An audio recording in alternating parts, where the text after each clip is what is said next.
Meeting to order. I don't have my gavel with me this morning. Welcome, everybody.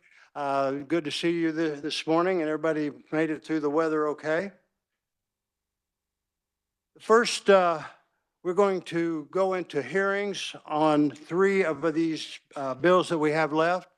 The first hearing is going to be on House Bill 2256. 2256. Carly, if you wouldn't mind reviewing that one for us.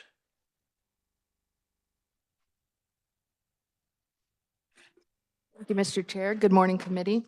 House Bill 2256 directs the governor to create and award the Order of the Sunflower to recognize military spouses' service to their communities. Section 1 states that the Order of the Sunflower shall be awarded to military spouses who have served their communities with distinction. It requires that the governor award the Order of the Sunflower based upon submissions made through constituent services on the governor's website. Recommendations shall provide the dates of service, significant accomplishments, and recommendations from unit command. House Bill 2256 would take effect on July 1st, 2025, after publication in the statute book. Does anyone from the committee have any questions for the revisor? Okay, thank you, Carly. At this time, we have proponents for the bill. I believe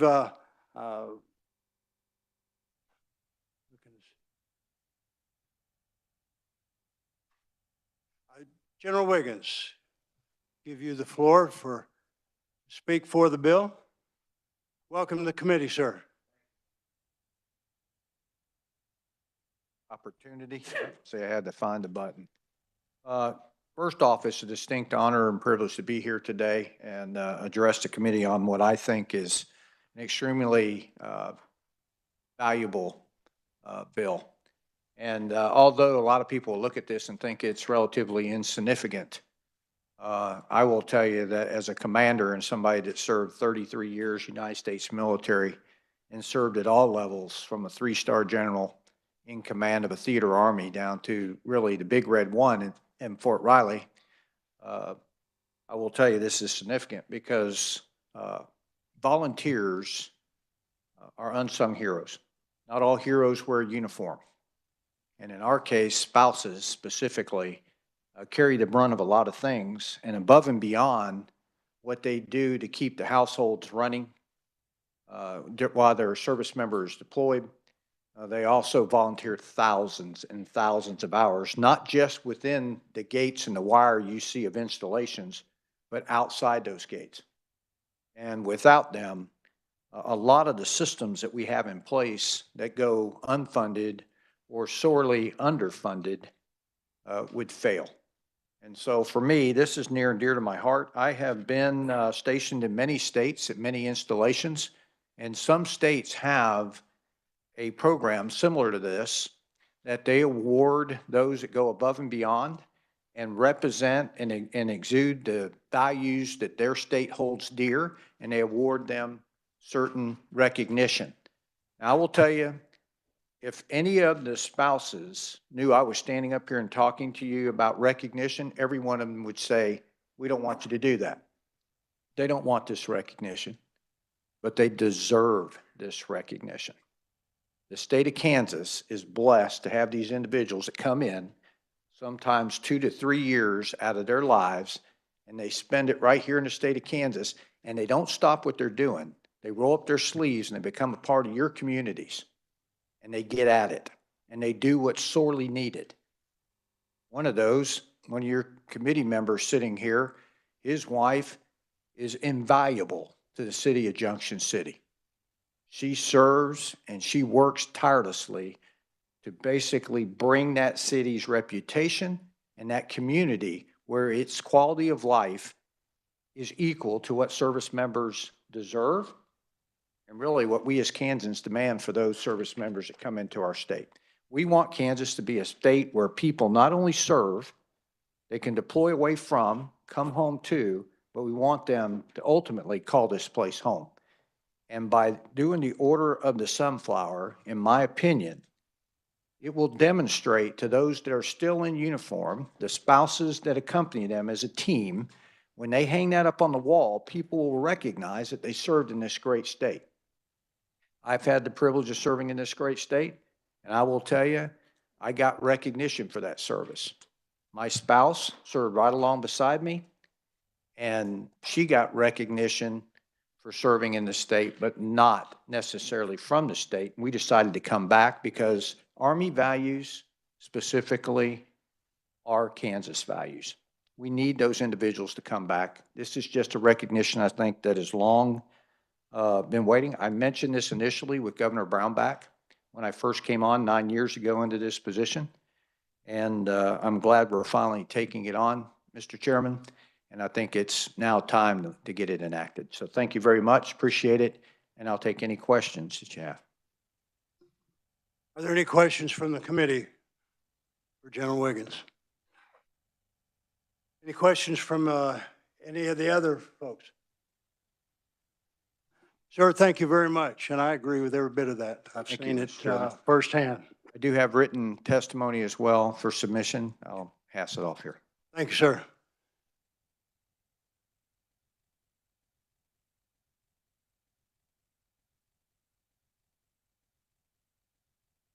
Okay, are there at this time any? Go ahead there, Representative. I think you forgot about me. Back up on me. Thanks, Mr. Chair. We've been communicating about this since yesterday, trying to make sure we got everything lined up. Thanks for allowing me to come and to testify for House Bill 2256. It is oftentimes when spouses leave an installation with their military spouse, they may get a handshake or they may get a little certificate that says, thanks for all you've done and the work that you've done the last 2 years. And many of those spouses have worked hard while the husband or wife is deployed. And so we say spouses because years ago, you think of spouse as being the wife. But today, we have both men and women who are spouses staying behind during deployments. And I'll tell you, during those deployments, those days get hard. A couple examples. My wife got calls in the middle of the night when women and the spouses were it was over.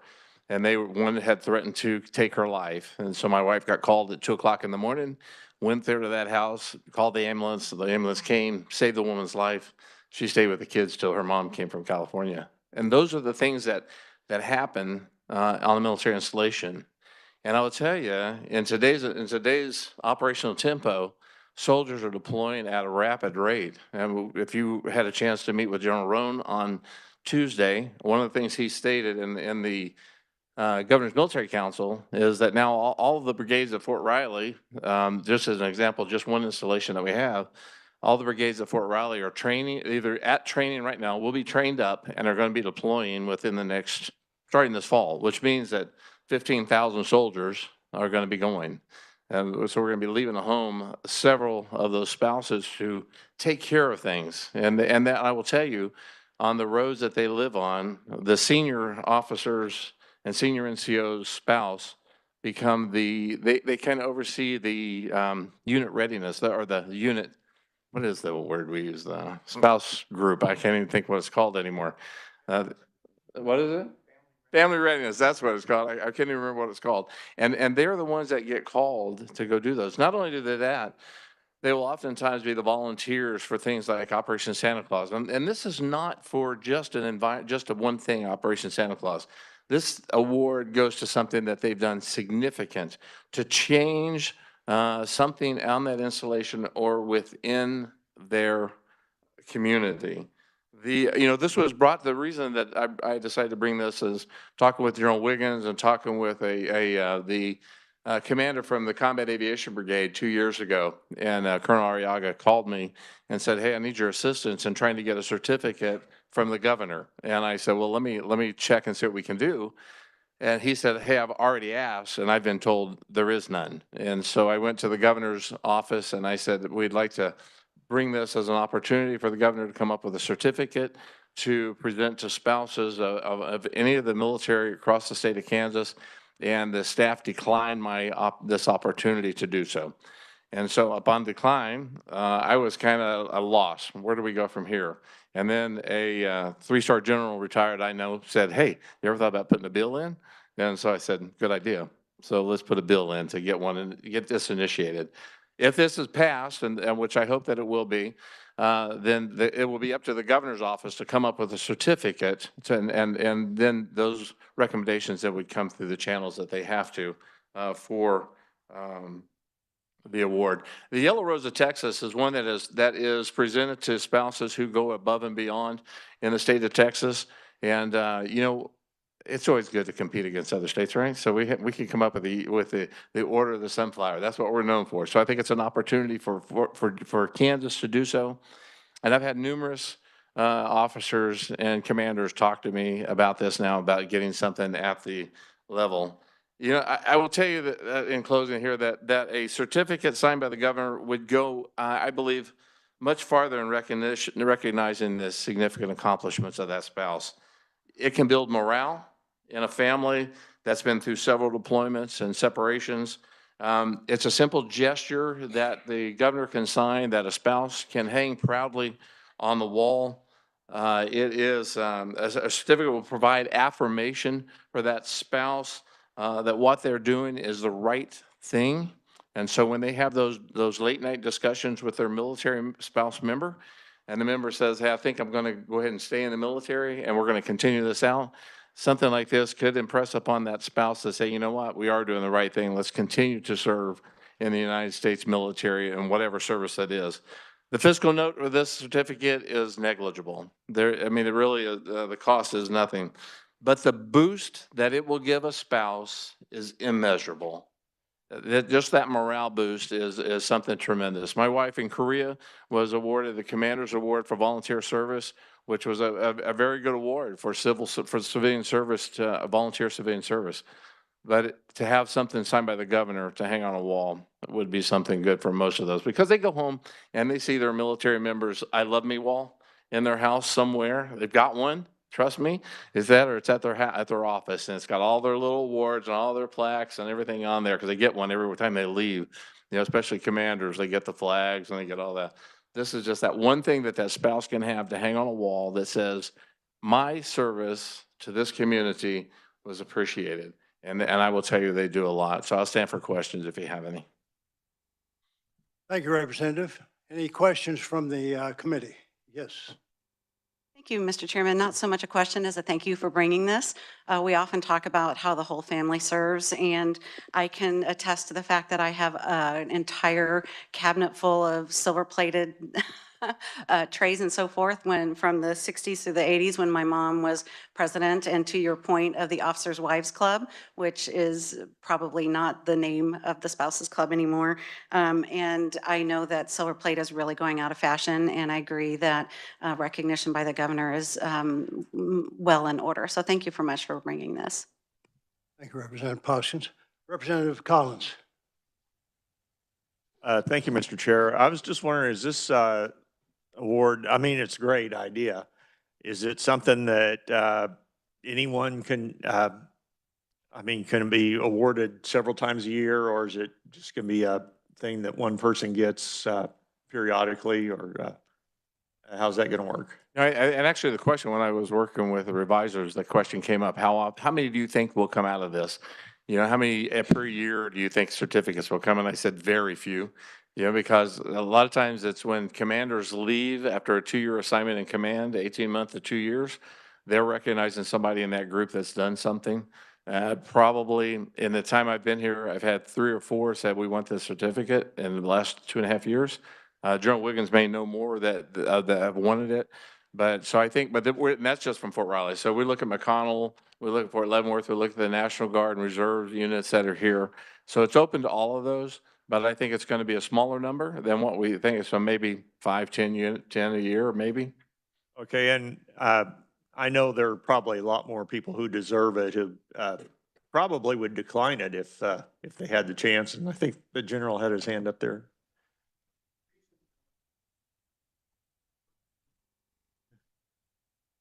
The reason we specifically designated it an order is because you become a part of the order once. So it's not like individuals will come back and frequent this award multiple times. They will be presented to order by the governor. That's lasting. They will always be in the order of the sunflower. Many states, to be honest with you, this is how they recognize their volunteers and people that go above and beyond for the state. So I applaud the committee because really identifying the spouses to me personally, I think is a small thing, but in the future, I think it's absolutely going to open the eyes to individuals in our state to figure out an official way we recognize all volunteers within the state and people that have done things to the state to really be recognized. But it's an order, so I don't know if that answers your question, but it'll be presented once. If that spouse comes back, say as a battalion commander receives it, she comes back or he comes back as a division commander, they're already in the order. All right, thank you. Thank you, General Wiggins. Representative, any other questions? Representative Chauncey. Mine was basically answered, but I was just going to say, I mean, I know Representative Butler's wife really well, and I think she does a great job. I think this is a great thing for military spouses Representative, because, oh, sorry. I must apologize. I left my hearing aids at home. If you and No, that's fine. No, I was just saying, disadvantage. I was just saying that I do know Terry, Representative Butler's wife really well, and she puts in countless hours. I mean, all hours of the night you get a hold of her. So I think this is a very, for military spouses, I think this would be a great honor to receive this award. So I'm in support, and I'm really excited to see that Representative Butler has been a proponent for this and helped to try to get this implemented. And I would just want to say, I'm in strong support of this, and I think this would be a great thing. Thank you. Thank you, Representative. Representative Haskins. Thank you, Mr. Chair, and thank you for the opportunity to sub today, and especially the opportunity. I've parked by you for 2 years, and so I have a few questions related to your parking style. In all seriousness, I excited that this is the first hearing I've for my day on a veteran in the military.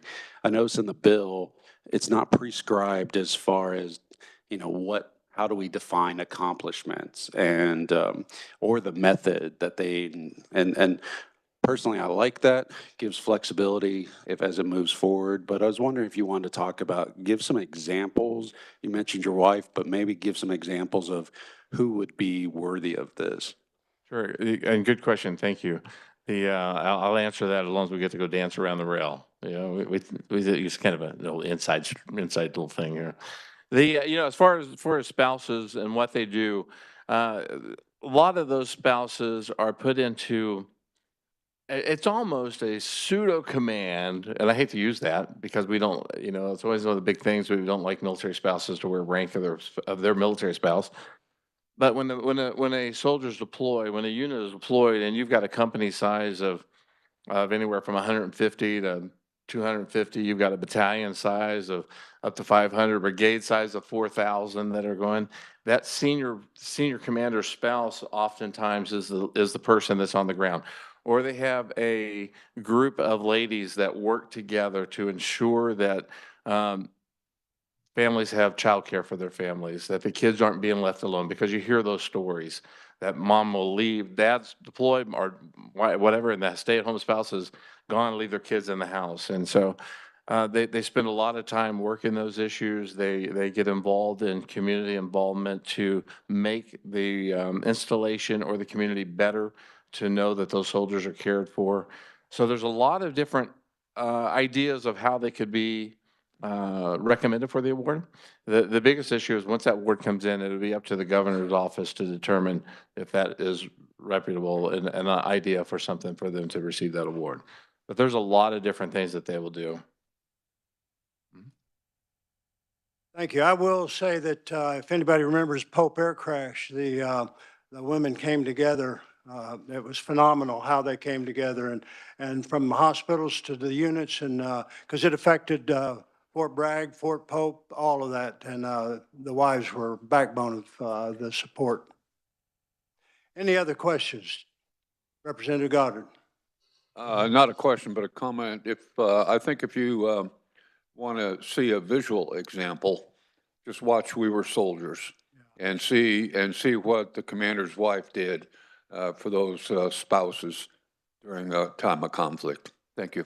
Colonel Halmore's wife, if you've not seen it, Colonel Halmore was a tremendous commander. His wife became that point of contact on the ground. If you ever watch the movie, you'll see exactly that would be the kind of representation this award would be recognized.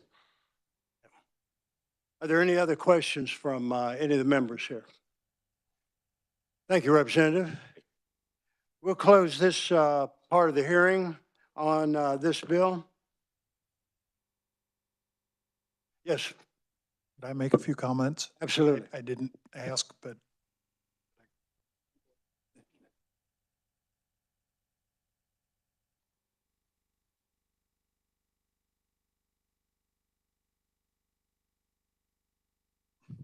Representative Tim Johnson, I've been blessed with two of the most wonderful daughter-in-laws.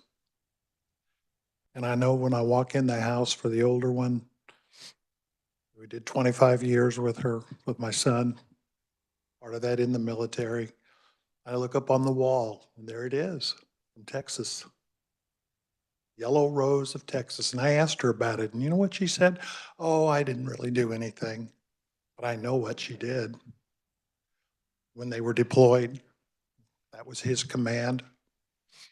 And now my other daughter-in-law, my son is on his 4th deployment. She takes care of those kids and she makes calls to those other families. They deserve this. They are such wonderful, wonderful supports. I want to thank Representative for bringing this. I think it's just, I'm done. Thank you. Thank you, Representative. Anybody else? Going once, going twice. Make sure I get everybody this time. All right, we'll close the hearing on Bill 2256 at this time. And we'll open up the hearing on Bill 2273. 2273. Carly? Thank you, Mr. Chair. House Bill 2273 adds a citation to what is in the bill is called the Federal Register. It was a printing error. It should actually be the Code of Federal Regulations, and it's referred to as CFR throughout the bill. So when the committee chooses to work the bill, a technical amendment will be needed to fix that in the title. Moving on. But it adds that citation to the definition of veteran and disabled veteran throughout statute. Sections 1 through 13 adds a reference to 38 CFR section 3.7 to the definition of veteran or disabled veteran in each statute amended. The definition of veteran already exists in each of these statutes. It just continues to clarify and add that citation. And that already exists within statute, so it's again trying to make it as uniform as possible.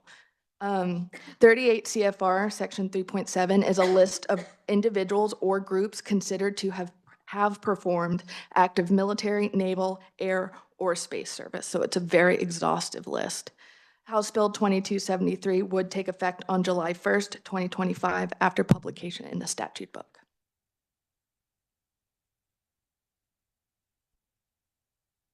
Thank you, Carly. Are there any questions from the committee for Carly? Any questions from proponents or opponents? Thank you, Carly. All right, at this time, Rob, you have the floor. Sir, Mr. Chairman, good morning. Rob Light, Director of Operations from Kansas Office of Veteran Services. 2273 is essentially just it's a cleanup bill. We attempted to do this last session, if you remember, with 2760, where we introduced the definition of veteran to be consistent with the federal definition. We were able to do that in 2760. However, that definition of veteran that's consistent with the federal definition didn't make it all the way through the Kansas statutes. So there was a discussion on the floor, and when that discussion on the floor happened, some of the definition made it and some of the definition did not. So working with the revisor's office after session, we were able to identify at least 13 times where the part that talks about this 38 CFR, which really identifies the veterans that were defined by an act of Congress that are considered veterans. And the two main groups are the National Oceanic Atmospheric Administration and United States Public Health Services. We've already identified them in Kansas law as veterans, and so we want to ensure that they're included for benefits now in Kansas law. We did not make any changes to the characterizations of discharge. That was a big discussion on the House floor. We did not make any changes to that. Only thing we did was we added the sentence that says in the bill, included those groups and individuals listed under 38 CFR 3.7, which is consistent with what was put in 2760 from last session. Sir. Pending your question, sir. Thank you, Rob. Yes, sir. Are there any questions for Rob from the committee? Any questions from any others? Representative Hill. Thank you, Mr. Chair.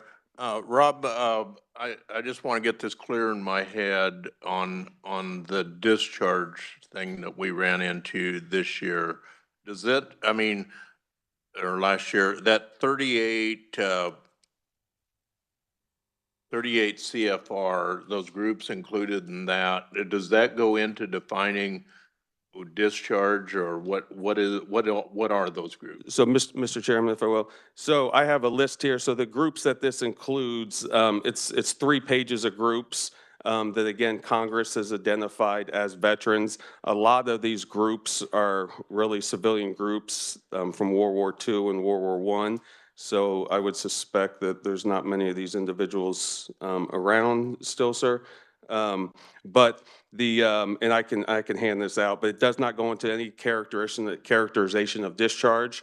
So 38 CF, or in House Bill 2760, where we identified and we're consistent with federal law, it has the federal definition of veteran, and it does have that characterization of discharge that has the 4 characteristics of discharge: honorable, other than honorable, general, and bad conduct. It has that in it, but it's only there and it applies to nothing in Kansas law. Every other eligibility in Kansas law for any benefit says general or other than honorable. So this only is the individuals, and I could show it to you, sir, if you'd like to see it. So we've solved that problem we had last year? Yes, sir. Okay, I believe. thank you. Any other questions from the committee? Rob, thank you very much. I really appreciate it.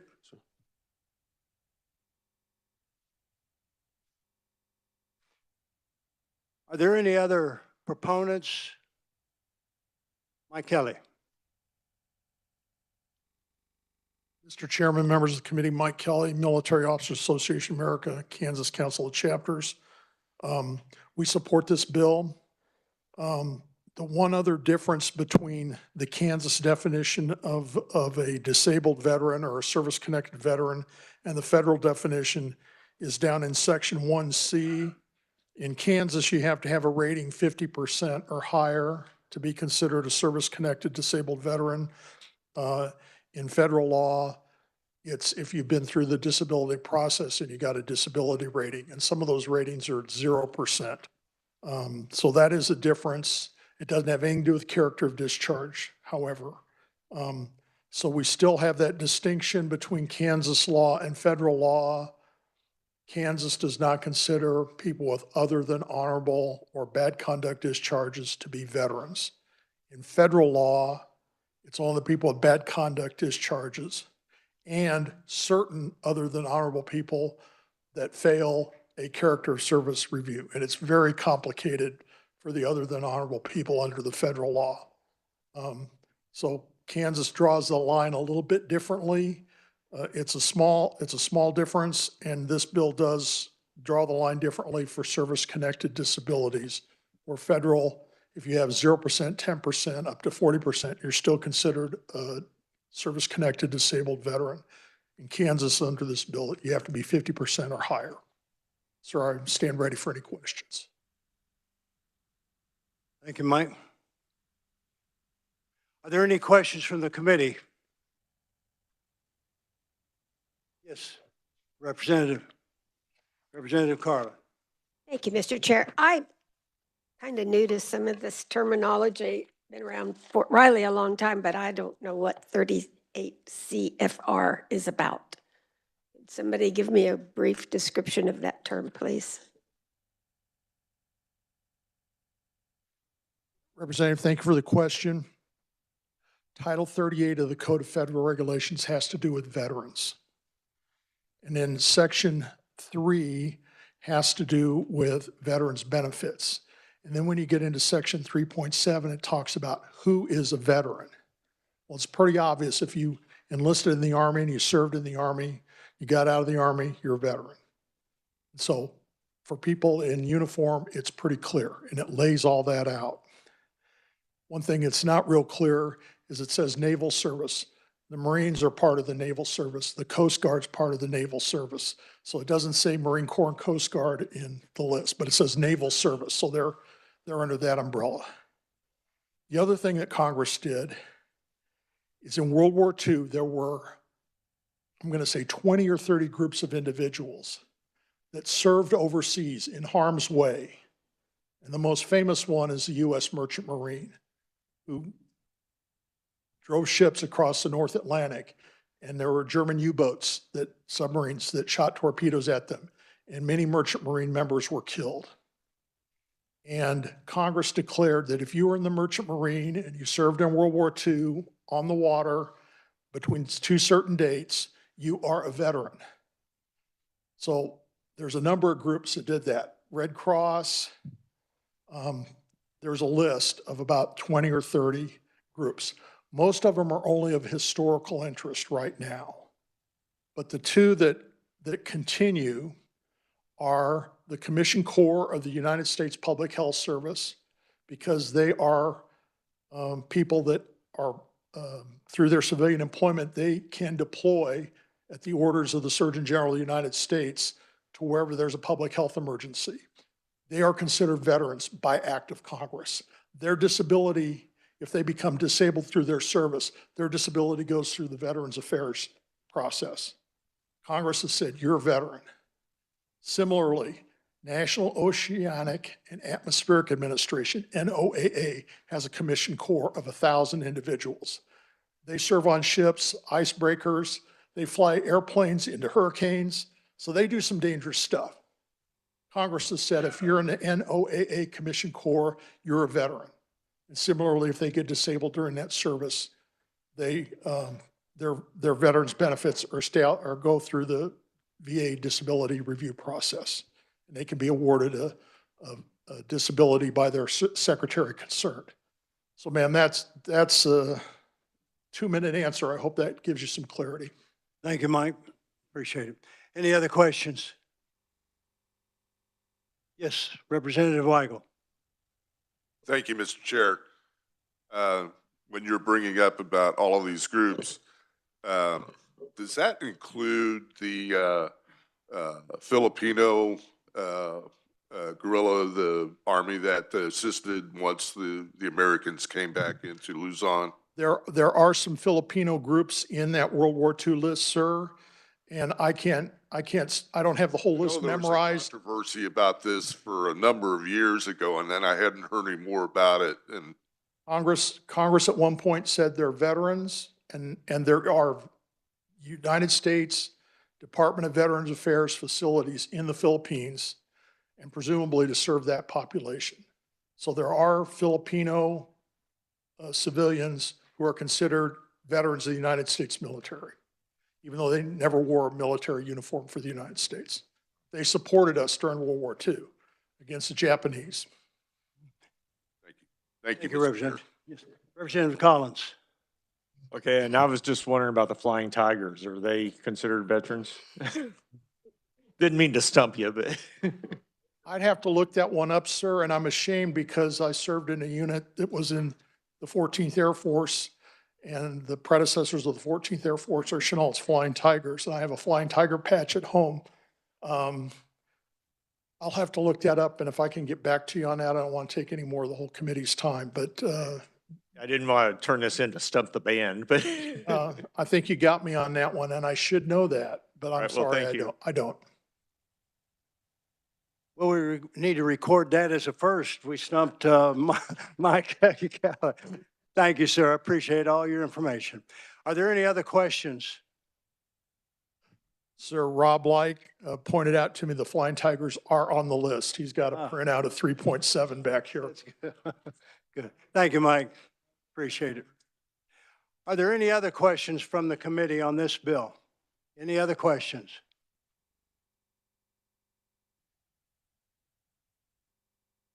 All right, we'll close the hearing on House Bill 2273, and we'll move to the hearing on Bill 2274. Carly, if you would overview this for us.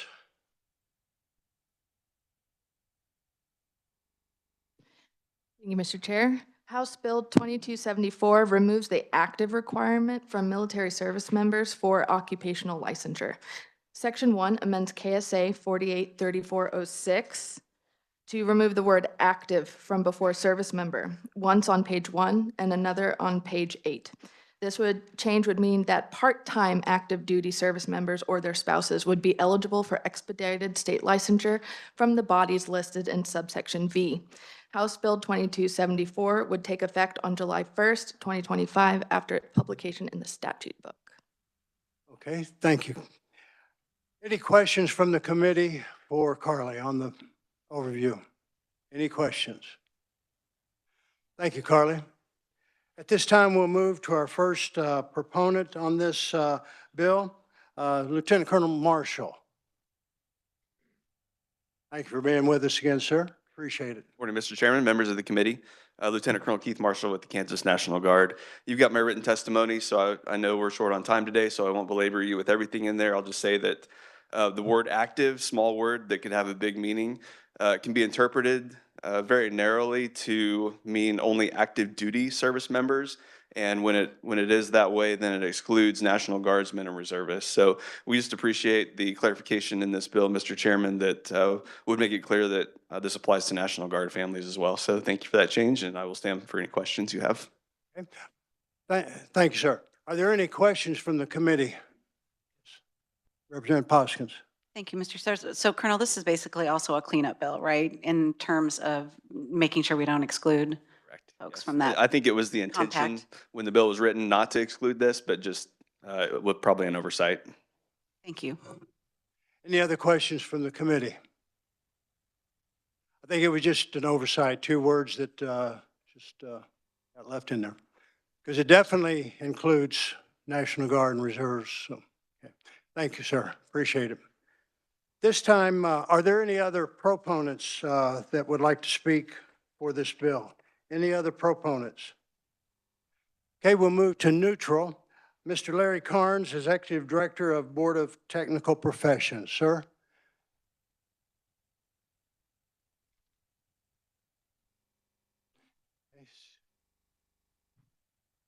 I have Parkinson's disease, and it's hard for me to project my voice. If you can't hear me, let me know, and I'll let you know. I'm the Executive Director of the Board of Technical Professions. We license engineers, geologists, architects. I joke and say people that took courses at KU that I was afraid to take. Anyway, I'm concerned about this bill, and I wanted to give you some information.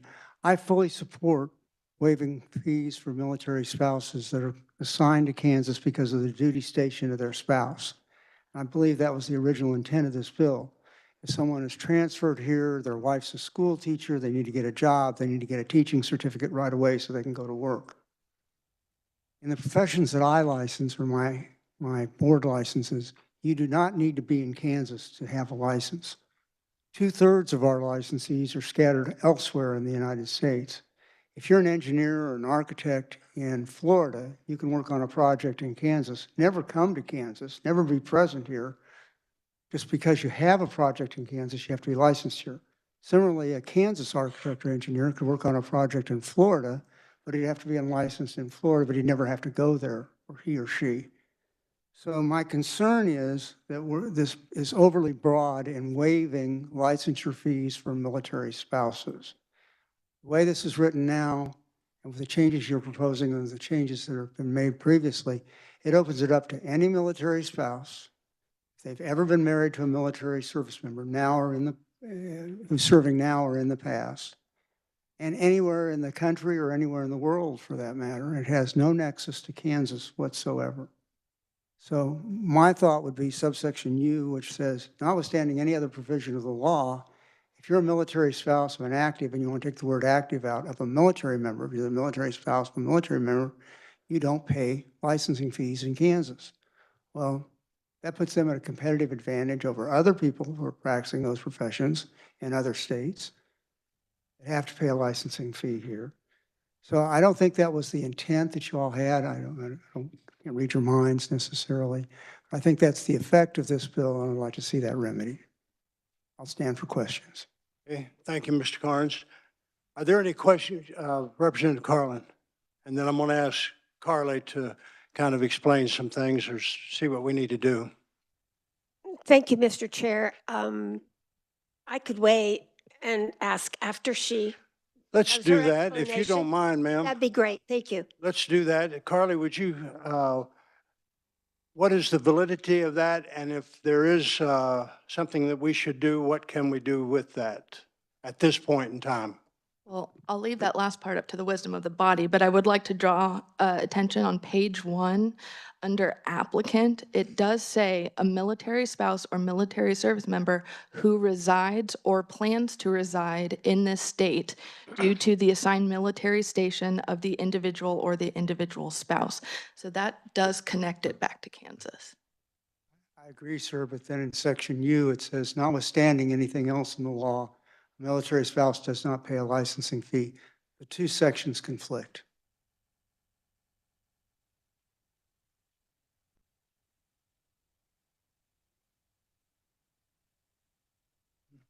Okay, let's go ahead and go with our questions while Carly looks this. Thank you, Mr. Representative Chair. Carlin. I've been here for a while, and we've had opportunities to protect military spouses and get them to work when they get here. And some I have agreed with, some I have not. But I respect the process that we've had.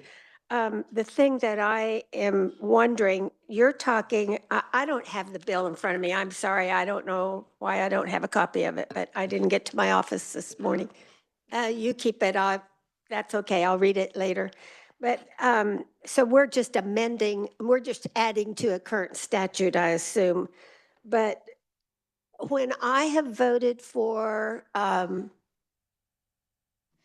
these kinds of bills, I have been under the impression that the need for the legislation was because we have someone coming into Kansas, transferring in from Washington, Texas, or wherever, and they have been working in a profession where licensure sometimes takes a long time. Timing has been one of the big issues. I assume this covers timing. And fees. The fees were never the issue that was presented to us as a big issue. It was that it might take 6 months or a year to get a license, and you have to go through so much certification processes, teaching, nursing, professions. The one I didn't support waiving was the architects, but that was just me. I felt like they needed to have the certification in Kansas.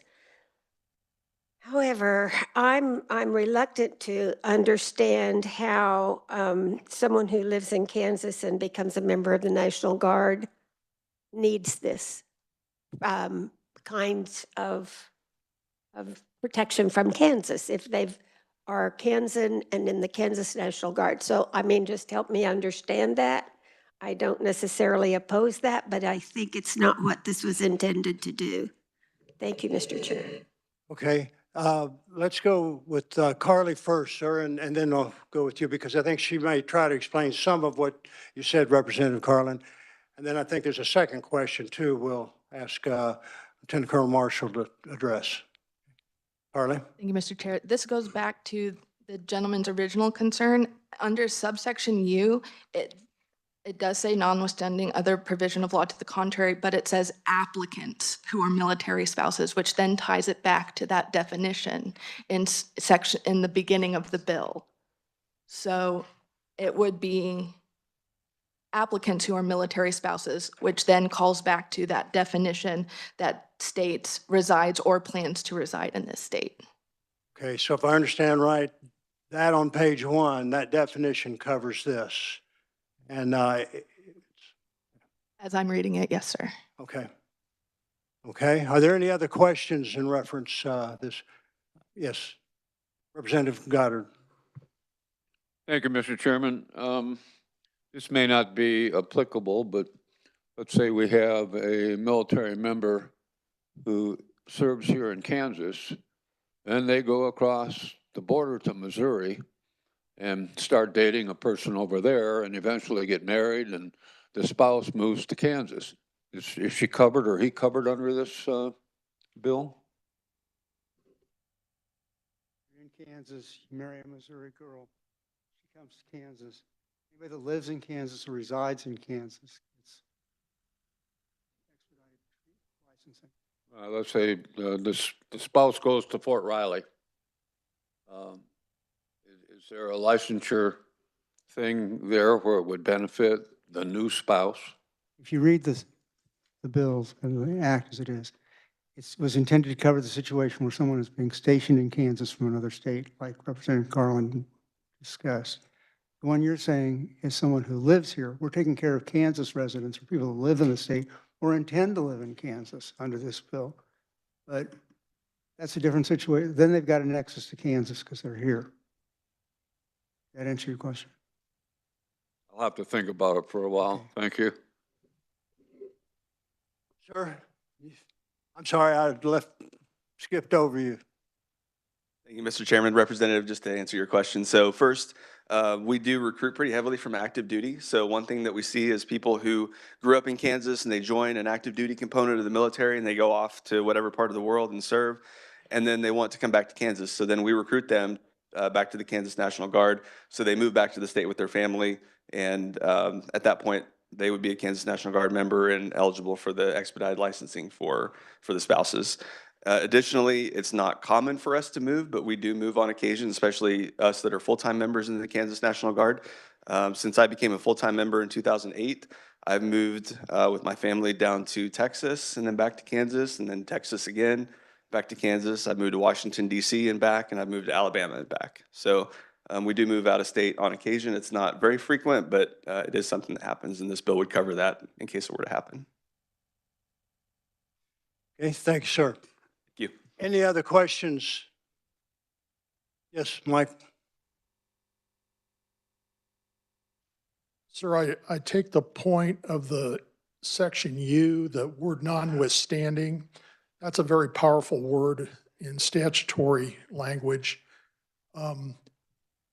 I think the part up front where it says you have to be a service member in Kansas or coming to Kansas or in Kansas right now would take care of the person who lives in Florida and is a veteran, says, oh, I'm building a project in Pratt, and so I don't have to pay the fee. No, because you're not coming to Kansas to reside in Kansas. So I think that person would still be required to pay a fee.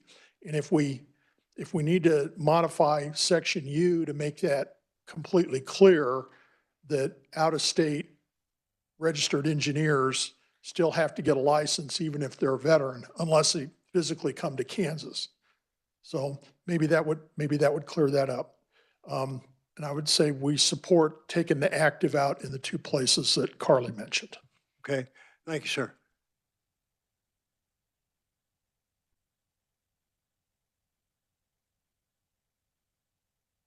Advisor said, on page 8, where it refers to the word applicant, if we could insert after that as defined in that definition under section 1A, then it'd be very clear that applicant is using that definition of applicant. I think that'd clear up the confusion and still allow waiver of the fee for someone coming to Kansas.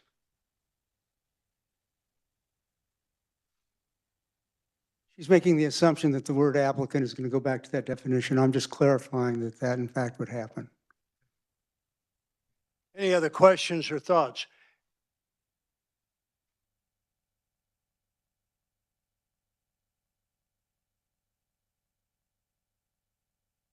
Any other thoughts or questions? Okay, at this point, I'm going to close the hearing on House Bill 2274. Now, here's where we can double back and take care of some of this possibly. What I had intentionally planned on doing was suspending the rules and go ahead and doing working these three bills and doing a final on those. Now, at that point, if we need to, somebody can make an amendment of the committee. A member of the committee can make an amendment if we need to insert something or remove something. So keep that in mind.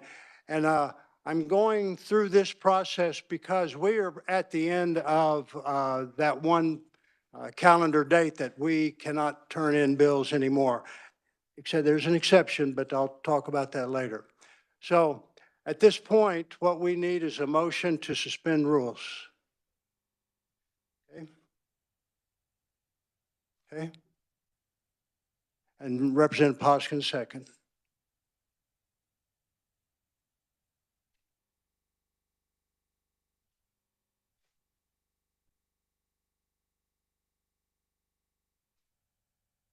Okay, let's move to House Bill 2256, the order of the Point of order. sunflower. Do we have to vote on the motion? Oh, I just check and see if y'all knew that.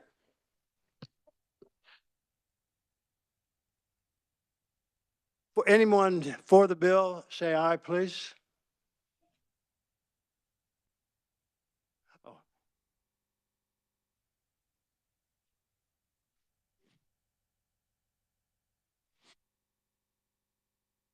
So at this time, we're going to vote on the motion to suspend the rules. All those in favor of suspending the rules, say aye. All those against, nay. The rules are suspended. Now I can go to, okay. House Bill 2256. Are there any amendments or discussion as it relates to Bill 2256?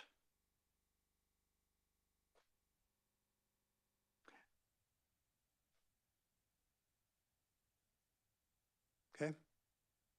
Thank you, Mr. Chair. Seeing no further discussion, I make a motion that the Veterans and Military Committee pass out House Bill 2256 favorably. Any other questions or comments on this bill? All those in favor of the motion, say aye. Against, say nay. The bill is, the motion is passed to move the bill out of the House.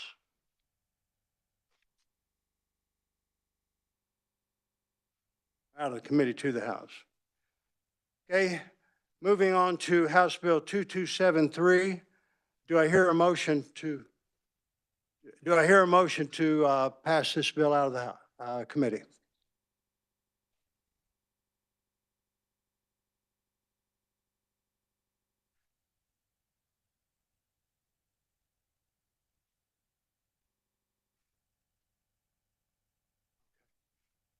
What we need to do is vote on the amendment for the on 2273. Okay, and would you want to clarify that amendment, please? The amendment, thank you, Mr. Chair. The amendment would be to strike Federal Register from the title and insert Code of Federal Regulations. Okay. All right, is there? I'll make a motion to adopt the amendment. All those in favor of adopting the amendment, say aye.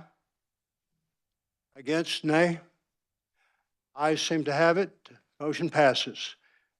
Now we're back on 2273 to move this out of the committee. Do I hear a motion?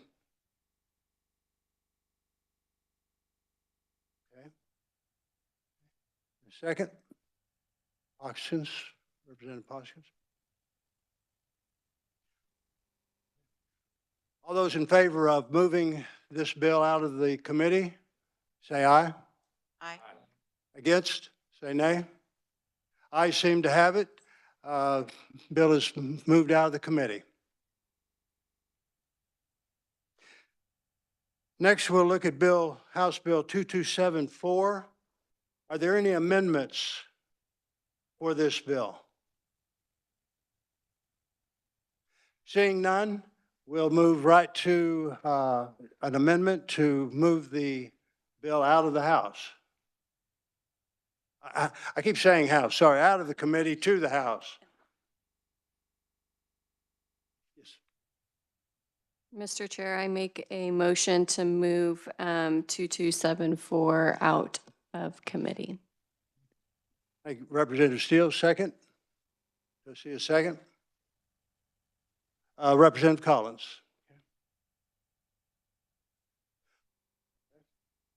All those in favor of moving the bill out of committee to the House, say aye. Against? Nay?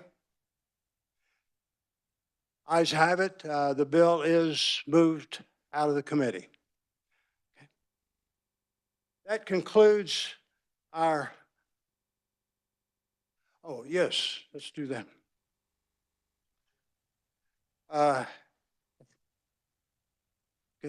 me, go ahead. I move that we approve the minutes for 1:30, 2:04, and 2:06. You've heard the motion. Do I have a second? Hoskins. All those in favor of approving the minutes, say aye. All against, nay. Ayes have it. Minutes approved. Are there any other questions or thoughts or any information for the committee? Yes. Thank you, Mr. Chair. I'm just wondering if we could request that Mr. Light submit his list on House Bill 2273 to the committee assistant. So if anybody has any further question about who's covered and who's not, that we would have that information for the committee. Okay, thank you. There is one other agenda item that I want to cover. Let me get my act together here so I can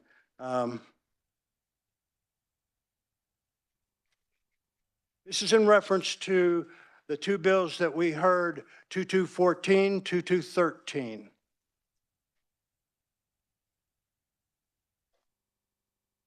And this is going to be, I believe I can do this procedurally.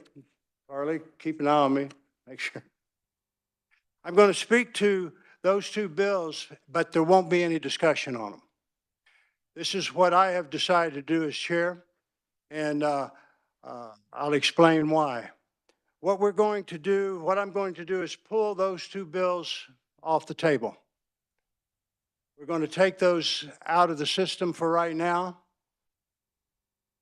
The reason I am doing this is, first of all, when we look at bills, we need to know, why do we need a bill? The next is, what will the bill accomplish? So those are the two guiding factors that I looked at and that we all should look at. On these two bills, what is the target of those two bills? What would be the target of both bills? And I open that to anybody. What is the target?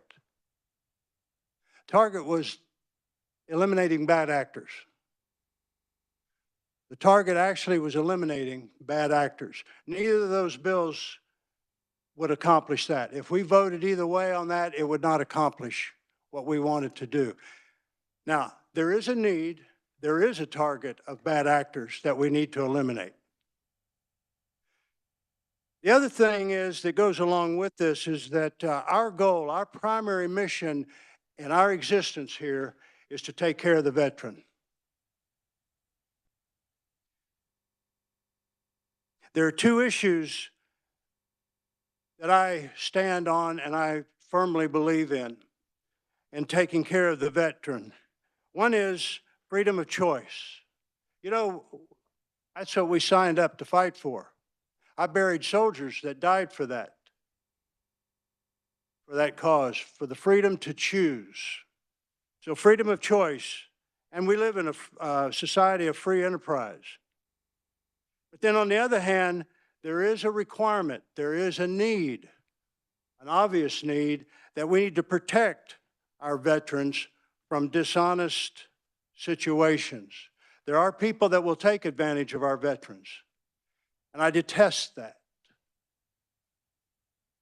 And so what I'm asking to do, number one, what I'm going to do is pull those two bills. We're not going to do a final on those two bills. What I've asked, and I've already spoken to both sides of these bills, is to go back and continue to talk and come together on a bill that will target bad actors. Now, I've already given recommendations. I've already given ways that they can do that. 2214, one of them would be to become accredited or certified as a civilian company, and then we keep track of that. Those are options. And in those options, many things can be placed in there. Price, when things are, when a veteran is notified, that bill comes close to lining out a certification process for those groups that collect. That's just a hint. That's, I read between the lines on that. That's one of those stomp my feet that could be on the test, the exam.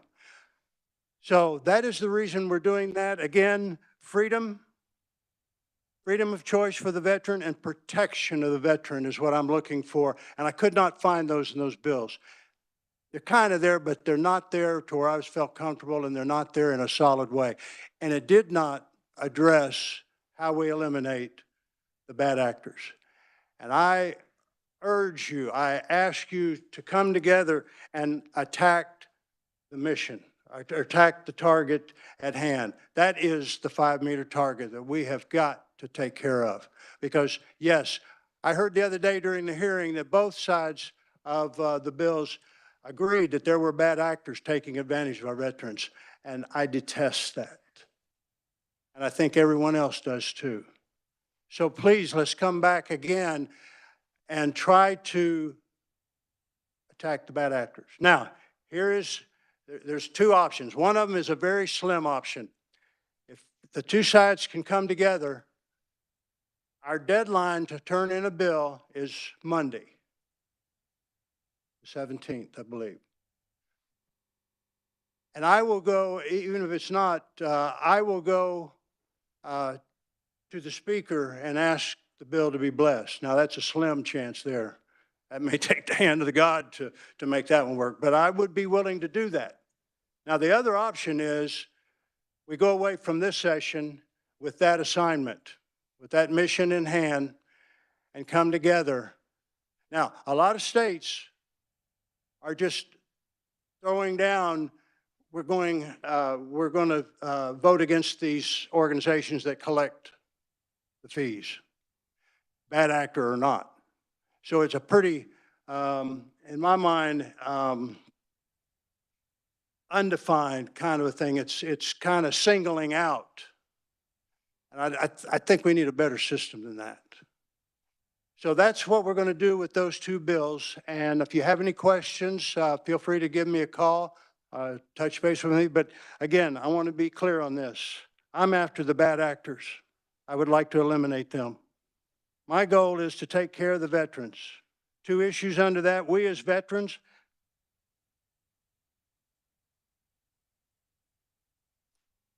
and I as a veteran, I have a freedom of choice. Again, I buried soldiers for that. But I also want to be protected from bad actors. And I put that in the hands of the VA. VA has a responsibility there. Now they're trying to do that. Okay, thank you very much. And any other comments or anything for the good of the cause other than on that topic? Are you saying that you don't want comment on the topic you just discussed? Because that's the way we're going to do it. I'll talk to you later. Okay. Thank you. Any other questions? Representative Weigel. Thank you, Mr. Chair. It's not on this topic? Yeah, it's a quick comment. I couldn't agree with you more on your comments. I feel very strongly the same way as you do. And I think this gives the opportunity for veteran service organizations to step up their game a little bit to make sure that our veterans are well informed of their options. And I think this is the opportunity to do that. Thank you. Okay, since I gave him the opportunity, one quick opportunity, sir, and then that's it on this, because I want to move away from this and go to work on it. Thank you, Mr. Chair. You know, if you want a good stew, you need to let it simmer for a while. And I would recommend personally that we allow these parties to come together. And since the bills will still be alive a year from now, that we bring it back then and do not try to do the blessing of the bill quick. So that's the way I feel about it. Thank you. I have an idea how that can be done. If people want to give me a call and we can talk later about it, feel free to do that. But thank you all very much for your understanding, and meeting adjourned. Thank you.